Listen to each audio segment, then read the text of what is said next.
Welcome to Democracy Now!, democracynow.org, The War and Peace Report. I'm Amy Goodman. Israeli Prime Minister Benjamin Netanyahu has announced plans to seize large sections of the Gaza Strip to create a new so-called security corridor that would cut off Rafah from the neighboring southern city of Khan Yunis. Israel already controls some 17% of Gaza's territory, according to an Israeli human rights group. Israel's re-invasion of Gaza came amidst a wave of deadly missile and artillery attacks that killed at least 56 people since dawn. Among the dead are 19 Palestinians killed in an Israeli airstrike on a United Nations clinic in Jabalia, being used as a bomb shelter. Victims included children and at least one infant. What are these crimes of the occupation? What are these crimes? Show it to the entire world. Show it to all of humanity in the world, in the east and west of the earth. This is a 1-week-old baby girl. Other Israeli attacks today killed civilians in a displacement camp in Khan Yunis that Israel's designated as a so-called humanitarian zone. Israel's military has killed over 1,000 people in Gaza since unilaterally ending the ceasefire last month. Meanwhile, Israel launched a wave of airstrikes across Syria, including an attack on Daraa that killed at least 9 civilians, according to a local official. Israeli Defense Minister Israel Katz said the strikes targeted Syrian military infrastructure, calling them a warning for the future. Syria's foreign ministry called the attacks a, quote, blatant violation of international law and Syrian sovereignty, unquote. In Yemen, leaders of Houthi say 5 people were killed in 2 waves of strikes on Hodeidah province on Wednesday. The Trump administration has launched near-daily attacks on Yemen since mid-March, when the Houthis resumed attacks on ships in the Red Sea and the Gulf of Aden in solidarity with Palestinians in Gaza. Hungary announced it's withdrawing from the International Criminal Court as Israeli Prime Minister Benjamin Netanyahu arrived in Budapest today for a 4-day state visit. The ICC issued an arrest warrant for Netanyahu in November over war crimes and crimes against humanity in Gaza. Human Rights Watch said Hungarian Prime Minister Viktor Orban's welcoming of Netanyahu, despite the ICC warrant, is just, quote, Orban's latest assault on the rule of law, adding to the country's dismal record on rights, unquote. Here in New York, Jewish students chained themselves to Columbia University's gates Wednesday to demand the school reveal the names of trustees and Columbia officials who collaborated with federal immigration authorities in the arrest last month of student protest leader Mahmoud Khalil. We as Jewish students demand transparency in that process. You know, as Jewish students and to the Jewish people at large, being political pawns in a game is not a new occurrence. And that's something that we very much so are here to say, hey, you cannot weaponize anti-Semitism to harm our friends and peers. Students continued their action into the early hours this morning, even after Columbia security and NYPD arrived on the scene to cut the chains and forcibly remove protesters. We'll hear more of their voices later in the broadcast. President Trump Wednesday unveiled sweeping global tariffs, including a 10% blanket tariff on all imported goods. In addition, U.S. trading partners, including the European Union, China, and Japan, will see even larger country-specific reciprocal tariffs. China now faces a total 54% tariff. Trump invoked emergency power so that he could bypass Congress. My fellow Americans, this is Liberation Day, waiting for a long time. April 2nd, 2025 will forever be remembered as the day American industry was reborn, the day America's destiny was reclaimed, and the day that we began to make America wealthy again. We're going to make it wealthy, good and wealthy. Markets plummeted following the news as analysts warned it'll drive inflation, harm industry, could lead to a global trade war. World leaders decried the tariffs. This is European Commission President Ursula von der Leyen. President Trump's announcement of universal tariffs on the whole world, including the European Union, is a major blow to the world economy. I deeply regret this choice.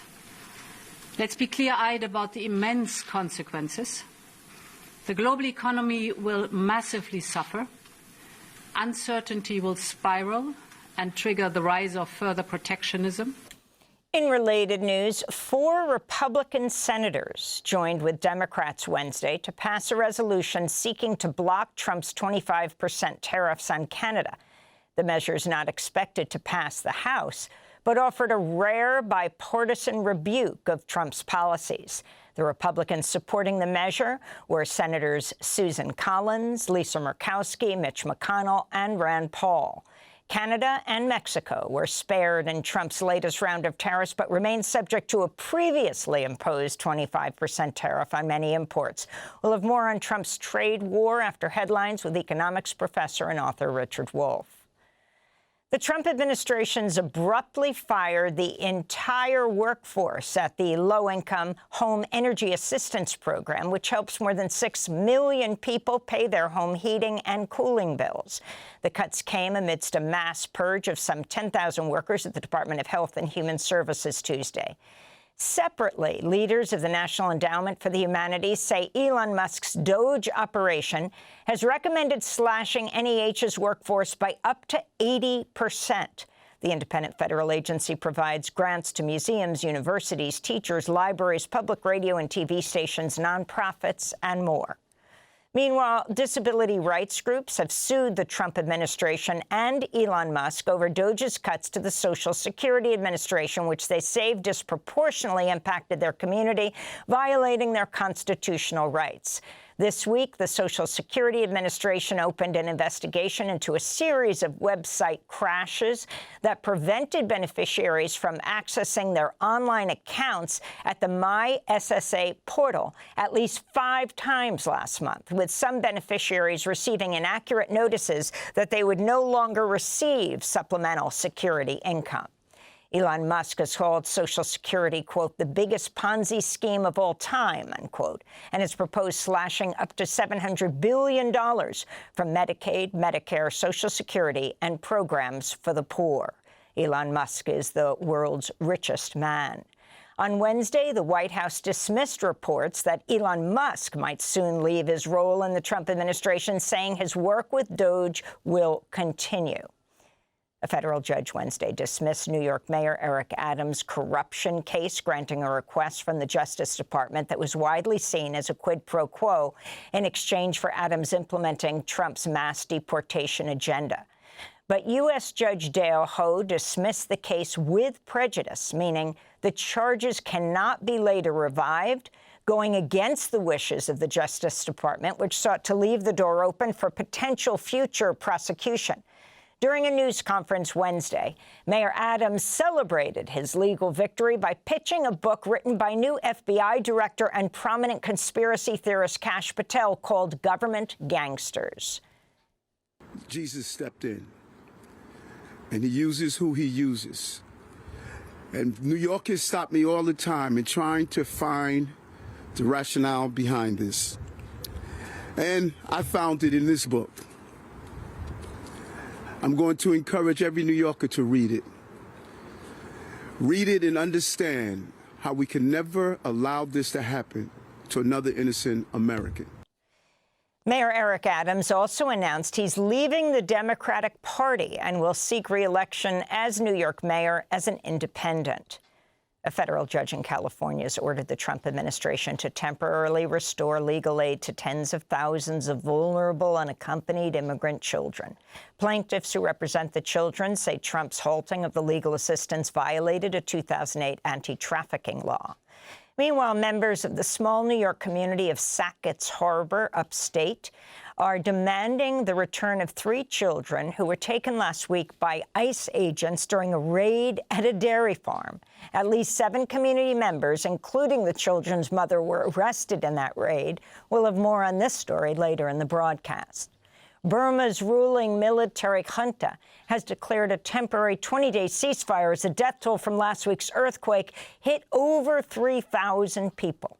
Armed resistance groups had previously also announced a temporary ceasefire. Rescue and relief efforts have been hampered by the recent slashing of U.S. foreign aid under President Trump. Many survivors in Mandalay, near the earthquake's epicenter, are in difficult-to-access areas and remain without homes, power, and phone service. For now, we sleep on the ground with mattresses. Some people who still have mosquito nets set them up, while those who don't just sleep under the open sky. At least 22 people died in Thailand, most of them killed in the collapse of a high-rise that was under construction when the earthquake struck. Authorities in Pakistan have given undocumented Afghan immigrants until next week to self-deport or face mass arrest as officials seek to deport 3 million Afghans this year. It's a crackdown that's been widely condemned by the United Nations and human rights groups. Tens of thousands of Afghans were forced to flee Pakistan after the Taliban takeover in 2021, including many prominent women's rights activists. Some 20,000 Afghans were approved for resettlement, and the United States remain in limbo after Trump paused U.S. refugee admissions. Mediators from the African Union have arrived in South Sudan for urgent talks amidst growing fears of a new civil war following the recent arrest of the first vice president, Riek Machar, which ended a fragile power-sharing agreement. The government of President Salva Kiir has accused Machar of attempting to ignite a new rebellion. Rights groups are urging South Sudan's rival leaders to immediately de-escalate amidst mounting insecurity. This is UN Secretary General Antonio Guterres. Let's not mince words. What we are seeing is darkly reminiscent of the 2013 and 2016 civil wars, which killed 400,000 people. All the dark clouds of a perfect storm have descended upon the people of the world's newest country and one of the poorest. President Trump's reportedly considering a deal that would avert a ban on TikTok by allowing the Chinese parent company ByteDance to keep control of the app's algorithm but lease it to a new U.S. spin-off entity. Lawmakers have claimed TikTok poses a national security concern, but critics of the ban say it's motivated by anti-Chinese bias and is a threat to free speech and some users' livelihoods. The pause on the ban expires Saturday. Amazon also made a late bid to buy TikTok, though some reports say it's been rejected by Trump officials. In Arizona, hundreds of community members gathered to mourn Emily Pike, a murdered 14-year-old Indigenous girl, as she was laid to rest over the weekend on the San Carlos Apache Reservation, where she was from. Emily Pike was reported missing in January after running away from her group home. Her remains were found a few weeks later on Valentine's Day. Emily Pike's loved ones are demanding answers and justice for the Indigenous teen. And Mario Joseph, a prominent Haitian human rights lawyer, has died in a car accident at the age of 62. Joseph was an attorney at the Institute for Justice and Democracy in Haiti, represented many political prisoners and other victims of human rights abuses. He led the prosecution in the trial of the 1994 Rabateau massacre, which saw military and paramilitary forces attack and kill at least 24 people who'd taken part in demonstrations supporting Jean-Bertrand Aristide, who'd been overthrown in a coup 3 years earlier. Democracy Now! Traveled to Haiti in 2010 following the devastating earthquake, where we spoke with Mario Joseph. The way the earthquake hit, it didn't discriminate. That's a good example for us to look at in Haiti. And stop with this exclusionary system. It's true, a lot of poor people were touched by this. But even people with big houses or small houses, everybody's living in the street now. This is why we have to begin in the system of exclusion for everybody to participate in the country's life. To see our interviews with Mario Joseph, as well as our coverage of Haiti over the years, go to democracynow.org. And those are some of the headlines.